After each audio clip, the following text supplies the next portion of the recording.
నమస్తే, welcome to Suman TV. Parliament ఎన్నికల్ని అత్యంత ప్రతిష్టాత్మకంగా తీసుకుంది రాష్ట్ర కాంగ్రెస్.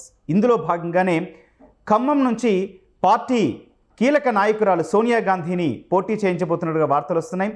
ఢిల్లీలో సోనియా గాంధీని కలిసిన తర్వాత రేవంత్ రెడ్డి ఆవిడికి విషయం చెప్పారు. ఇప్పటికే పీసీసీ కూడా తీర్మానం చేసిన పరిస్థితి ఉంది. సోనియా కూడా సానుకూలంగా ఉన్నట్లు తెలుస్తుంది. వీటిపై మాట్లాడదాం. ప్రస్తుతం మనతో పాటున్నారు Suman TV news chief editor Keshav గారు. కేవలం ₹9 డేటా సైన్స్ యూజింగ్ పైథాన్. ఇప్పుడే BrainoVision.in లో రిజిస్టర్ అవ్వండి. సార్ నమస్తే. సార్ నమస్తే గౌతమ్. సార్, పార్లమెంట్ ఎన్నికల్ని చాలా ప్రతిష్టాత్మకంగా తీసుకుంది కాంగ్రెస్.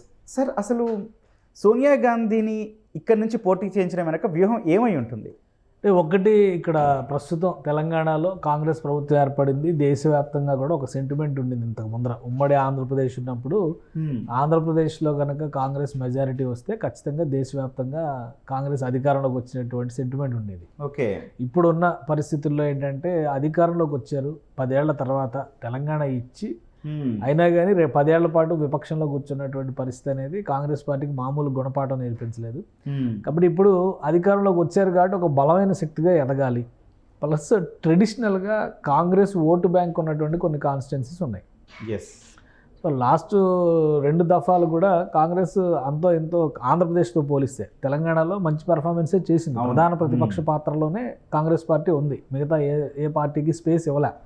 2014 ఎలక్షన్స్ కాంబినేషన్లో జరిగినటువంటి పరిస్థితి. అప్పుడు కూడా కాంగ్రెసే సెకండ్ లార్జెస్ట్ పార్టీ అయింది. 2019లో మహాకూటమి పేరుతో జరిగినటువంటి ఎక్స్పెరిమెంట్, అప్పుడు కూడా కాంగ్రెస్ పార్టీనే లార్జెస్ట్ పార్టీ అయింది అపోజిషన్ పరంగా చూస్తే. ఫస్ట్ అధికారంలోకి వచ్చింది బీఆర్ఎస్, టీఆర్ఎస్ అయితే తర్వాత పొజిషన్లో ఉంది కాంగ్రెసే. సో కాంగ్రెస్కి తెలంగాణలో పట్టు ఉంది, కాకపోతే నాయకత్వానికి పట్టు లేదు అనేటువంటి అభిప్రాయం ఇప్పటివరకు ఉంది. ఇప్పుడు ఒక బలమైనటువంటి నాయకత్వంగా మారినటువంటి క్రమంలో అన్ని అరమరికల్ని పక్కన పెట్టి కాంగ్రెస్ పార్టీ ప్రస్థానం ప్రారంభిస్తున్నటువంటి తరుణంలో ఇక్కడ సోనియా గాంధీ లాంటి జాతీయ స్థాయి నాయకురాలు ఆమె కానీ, ప్రియాంక గాంధీ కానీ, రాహుల్ గాంధీ కానీ ఎవరు పోటీ చేసినా కానీ ఒక వేవ్ వస్తుంది అనేటువంటి ఒక ఆలోచన ఉంది. మొత్తం మీద తిప్పి కొడితే ఉన్నది 17 స్థానాలే. ఎన్ని లెక్కలేసినా, ఎందుకంటే ఇంతకుముందు 42 స్థానాలు ఉండేవి కాబట్టి ఆ హవా వేరుగా ఉండేది రెండు రాష్ట్రాలు కలిసి ఉన్నప్పుడు.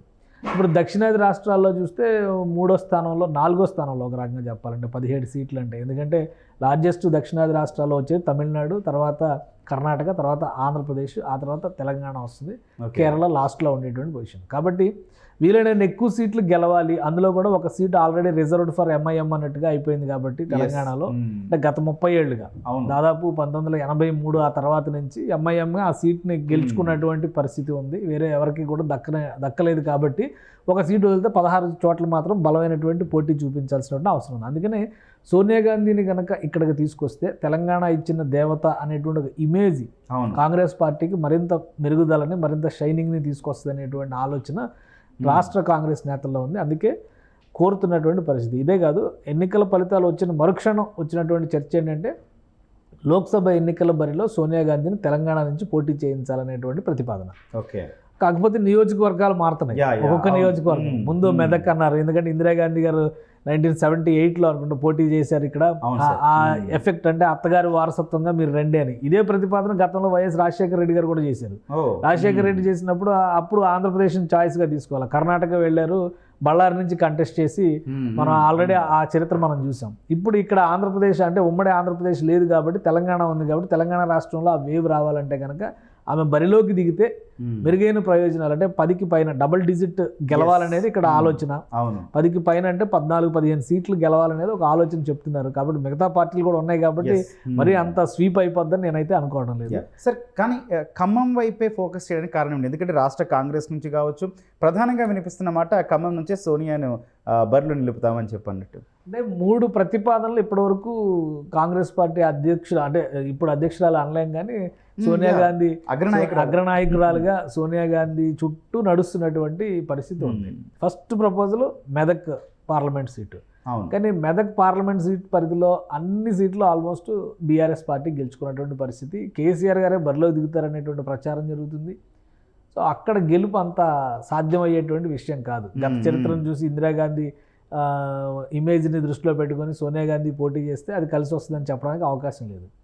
రెండోది, సికింద్రాబాద్ పార్లమెంటరీ కాన్స్టిట్యున్సీ గురించి కూడా డిస్కషన్ జరిగింది. క్రిస్టియన్ ఓటు బ్యాంక్ ఉంది, ఇవన్నీ ఈ లెక్కలన్నీ కూడా వేసినటువంటి పరిస్థితి. అక్కడ ఆల్రెడీ ఇప్పుడు కిషన్ రెడ్డి రిప్రజెంట్ చేస్తున్నారు. అది బీజేపీకి గతంలో కూడా క్రిస్టియన్ ఓటు బ్యాంక్ ఉన్నప్పుడు కూడా బీజేపీకి గతంలో కూడా హోల్డ్ ఉన్నటువంటి, ఎందుకంటే దత్తాత్రేయ గారు 2-3 దఫాలు అక్కడి నుంచి గెలిచినటువంటి పరిస్థితి ఉంది.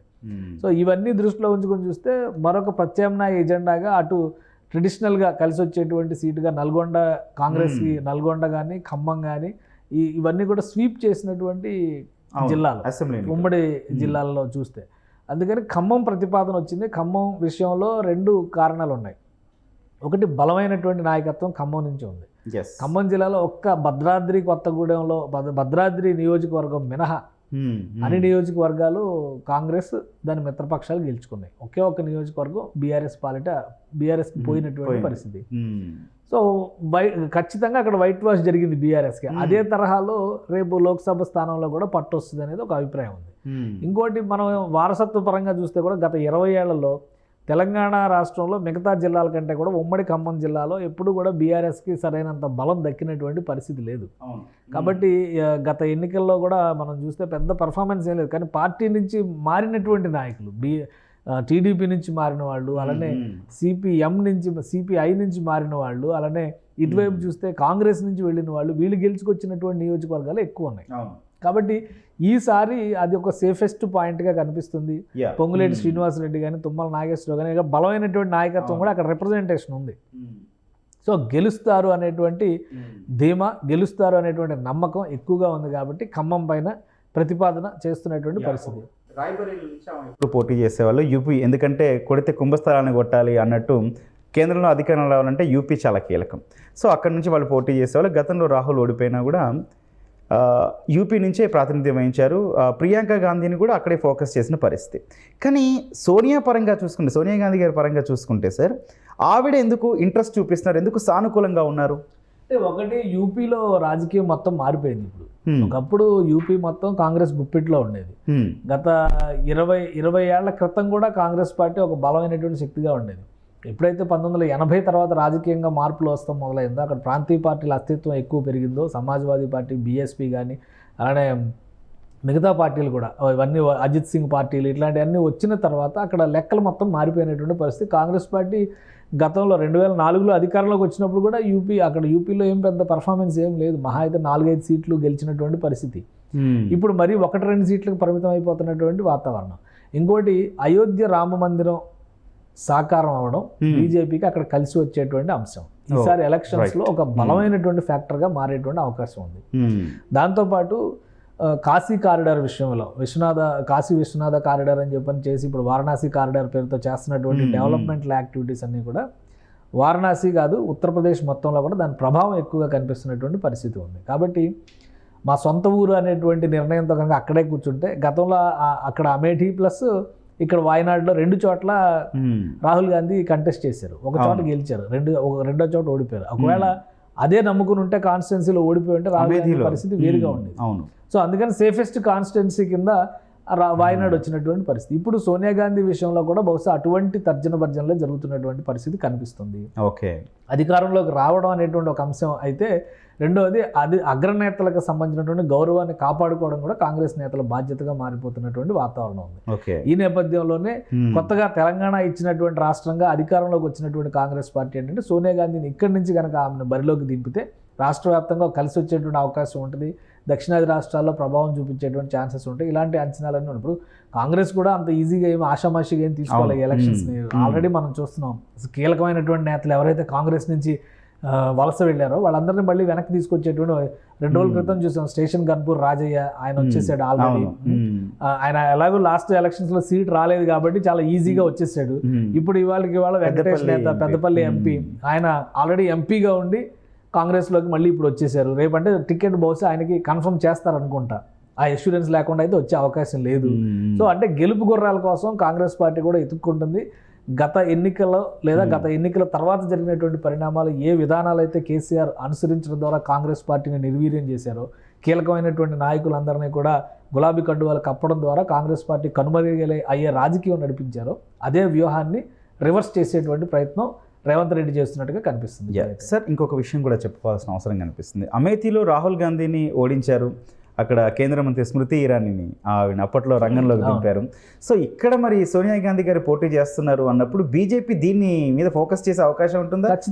ఖచ్చితంగా ఫోకస్ చేసే అవకాశం ఉంటుంది. మీరు అన్నట్టుగా స్మృతి ఇరానీని తీసుకొచ్చిన ఆశ్చర్యపోవాల్సినటువంటి అవసరం లేదు. ఎందుకంటే లాస్ట్ టైం మనం బళ్ళారి ఎలక్షన్స్ చూసాము. బళ్ళారిలో సుష్మా స్వరాజ్ నేరుగా కంటెస్ట్ చేశారు కదా, ఆ స్పిరిట్ చూపించారు కదా, కన్నడ నేర్చుకొని మరి ప్రసంగాలు చేశారు కదా. కాబట్టి ఖచ్చితంగా బీజేపీ దీన్ని ఒక ఛాలెంజింగ్ టాస్క్ గా తీసుకునేటువంటి అవకాశం ఉంటుంది. అయితే ఒకటి హిస్టరీ మనం మర్చిపోకూడదు. 2004 ఎలక్షన్స్ తర్వాత కాంగ్రెస్ పార్టీ అక్కడ గెలిచినటువంటి దాఖలాలు లేవు ఖమ్మంలో కూడా. ఈసారి గెలుస్తాము అనేటువంటి ఒక ఆలోచన ఉంది. ఎందుకంటే 2009లో తెలుగుదేశం పార్టీ గెలుచుకుంటాం, తర్వాత మళ్ళీ 2014లో వైఎస్ఆర్సీపీ గుర్తు మీద ఇదే పొంగులేటి శ్రీనివాసరెడ్డి గెలిచినటువంటి పరిస్థితి. 2019లో నామా నాగేశ్వరరావు పార్టీ మారి బీఆర్ఎస్ గుర్తు మీద గెలిచినటువంటి పరిస్థితి. అక్కడ కూడా రేణుకా చౌదరి సెకండ్ పొజిషన్లో ఉన్నారు. దాదాపు 1,00,000 పైగా ఓట్లు తేడా వచ్చినటువంటి పరిస్థితి ఉంది. ఈసారి సోనియా గాంధీ వస్తే ఈ ఈక్వేషన్స్ అన్నీ ఎలా మారబోతున్నాయి అనేది ఒకటి. తర్వాత మీరు అన్నట్టుగా భారతీయ జనతా పార్టీ ఎవరిని బరిలోకి దింపుతుంది, తెలంగాణ సెంటిమెంట్తో ముడిపడి ఉన్నటువంటి నాయకత్వాన్ని దింపడానికి అవకాశం ఉంటుంది. స్మృతి ఇరానీ అనేటువంటి మాట మనం ఎందుకన్నామంటే గతంలో కూడా తెలంగాణ విషయంలో ఆమె చాలా పాజిటివ్గా ప్రొయాక్టివ్గా రియాక్ట్ అయినటువంటి నాయకురాలు. జైబోలో తెలంగాణ అని ఒక సినిమా తీస్తే ఆ సినిమాలో నటించినటువంటి నటి. సో తెలంగాణ కల్చర్తో, తెలంగాణ వారసత్వ రాజకీయాలతో ఒక ట్రెడిషనల్ బాండ్ అనేది స్మృతి ఇరానీకి ఉంది. పైగా ఆమె చరిత్రను తీసుకుని చూస్తే కూడా గాంధీ ఫ్యామిలీ ఎవరైతే నెహ్రూ గాంధీ ఫ్యామిలీ సీట్స్ ఉన్నాయో అక్కడ కంటెస్ట్ చేయడం ద్వారా వాళ్ళపైన దూకుడు రాజకీయాలు చేయడంలో స్మృతి ఇరానీ అందివేసిన చెయ్యి ఉత్తరప్రదేశ్లో ఆల్రెడీ అది ప్రూవెన్. అవును, రాహుల్ గాంధీ మీద కానీ సోనియా గాంధీ మీద కానీ ఆమె దాదాపు అలాంటి దూకుడు వైఖరితో వెళ్ళినటువంటి పరిస్థితి. గత ఎలక్షన్స్ సమయంలో కూడా ప్రియాంక గాంధీ ప్రచారానికి కౌంటర్ స్ట్రాటజీ స్మృతి ఇరానీ ద్వారానే చేసినటువంటి పరిస్థితిని మనం చూసాం. అంటే తెలంగాణ ప్రజలు కూడా నోన్ ఫేస్ కాబట్టి స్మృతి ఇరానీ కనుక వస్తే యాక్సెప్ట్ చేయడానికి స్కోప్ ఉండడానికి అవకాశం ఉంది. అంటే గెలుస్తారని మనం చెప్పలేము, బట్ ఒక బలమైన ప్రత్యర్థిగా తెలంగాణ ప్రజలు నమ్మడానికి, విశ్వసించడానికి అవకాశం ఉంటుంది. బీజేపీ స్థానిక నాయకత్వం ఎలా పనిచేస్తుంది అనేది ముఖ్యం అక్కడ. ఎందుకంటే వరంగల్ వరకు అంతో ఎంతో బీజేపీ ఆ గాలి కనిపిస్తుంది కానీ ఖమ్మం జిల్లాలో చాలా తక్కువ. కాబట్టి అక్కడ బలమైనటువంటి నాయకత్వాన్ని ఏ విధంగా ఎంకరేజ్ చేస్తారు, అక్కడ బలాన్ని ఏ విధంగా పుంజుకుంటారు, లేదా ఇంకేదైనా కూటమి రాజకీయాన్ని అనుసరించేటువంటి అవకాశం ఉంటుందా? మనం అసెంబ్లీ ఎలక్షన్స్ లో చూసాం. ఖమ్మం జిల్లాలో ఏకంగా 4 నియోజకవర్గాలు జనసేన మొహాన్ని కొట్టారు. గెలుస్తారా గెలవరా అనే విషయం పక్కన పెట్టి, అంటే 4 నియోజకవర్గాలు ఒక జిల్లాలో ఇచ్చేసారంటే ఉమ్మడి ఖమ్మం జిల్లా పరిధిలో అక్కడ వీళ్ళ బలం ఏంటనేది కూడా ఒక క్లారిటీ వస్తుంది. సో పార్లమెంటరీ స్థానం పరిధిలోకి వచ్చేసరికి అటువంటి నాయకులు కనుక దిగితే బీజేపీ ఎటువంటి స్ట్రాటజీని అనుసరిస్తుంది అనేటువంటి అంశం పైన సోనియా గాంధీ మెజారిటీ డిసైడ్ అవుతుంది. అంతేగాని సోనియా గాంధీ ఓడిపోతారని మనం చెప్పడానికి అవకాశం లేదు. ఎందుకంటే బీఆర్ఎస్ పార్టీని కూడా ఇక్కడ మనం తక్కువ అంచనా వేయలేము. నామా నాగేశ్వరరావునే మళ్ళీ బరిలో దింపడానికి అవకాశం ఉంది. ఎందుకంటే ఆల్రెడీ అతి కొద్ది మంది ప్రస్తుతం ఉన్నటువంటి ఎంపీల్లో 3-4 మాత్రమే సీట్లు కన్ఫర్మ్ చేశారు. అందులో నామా నాగేశ్వరరావు ఒకరు. కాబట్టి ఆయన కూడా గట్టి పోటీ ఇవ్వడానికి అవకాశం ఉంటుంది.